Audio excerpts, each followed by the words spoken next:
Hey y'all, it's Whistler. Wanted to talk a little bit about a concept that I've been putting together here in the last couple weeks, and something stimulated my thought when I was listening to Gosha and Kal-El on Cosmic Agency, and Kal-El mentioned something about having lost his timeline, and it resonated with me very much.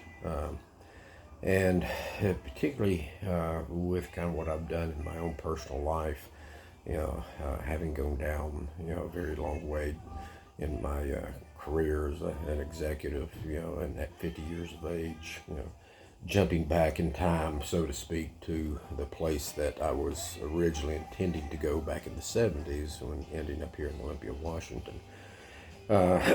And so, in some sense, losing your timeline, I kind of lost mine in that, I was way down one path and now I'm well on the way on an entirely different parallel path. And so, in one sense, I've lost that timeline. The movie Castaway is a real good, manifestation of that.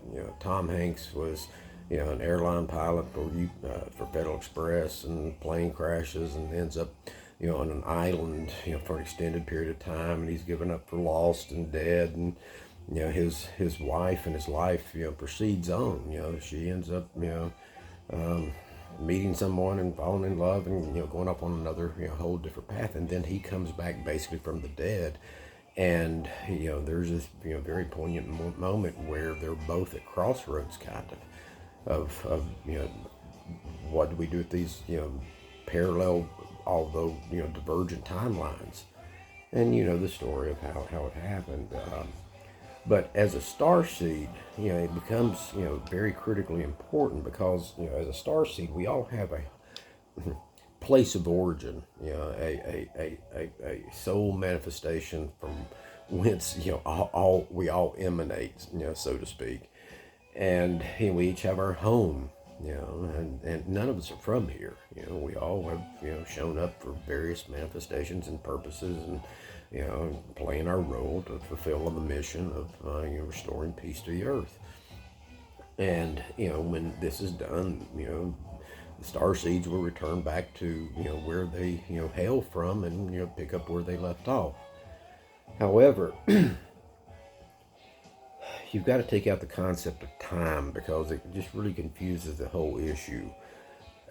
But time is still a figural point in timelines, and there are certain ones whose manifestation here have exceeded way beyond what the original intent of the mission was, and their home manifestations basically moved on, or they could have suffered some cataclysmic event in that timeline which forever changed it, so there's nothing to go back to. What comes to mind is a supernova. That fractures things kind of, but the point being is that wherever you are in your current personal timeline, as we go through this ascension process, there's going to be recollections and ideas and thoughts that just pop up and resonate. You may see a video or hear someone talk about something, all of a sudden it's just like boom, oh yeah. Allow that to manifest, because those are memories that you have implanted into your DNA, and as the right manifestation, the right pattern, the right phrase, whatever it happens to be, as that comes to fulfillment, it activates something in you.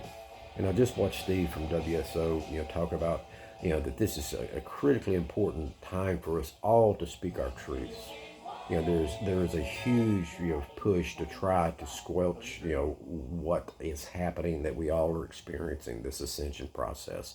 That's not a bad thing. It's not an evil thing. It's the most glorious thing that could ever occur in an individual's existence.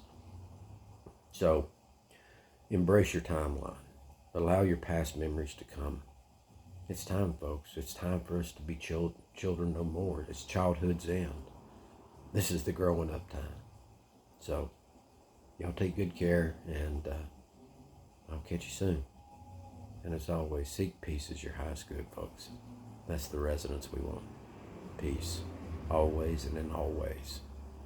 Whistler out. Y'all have a good night.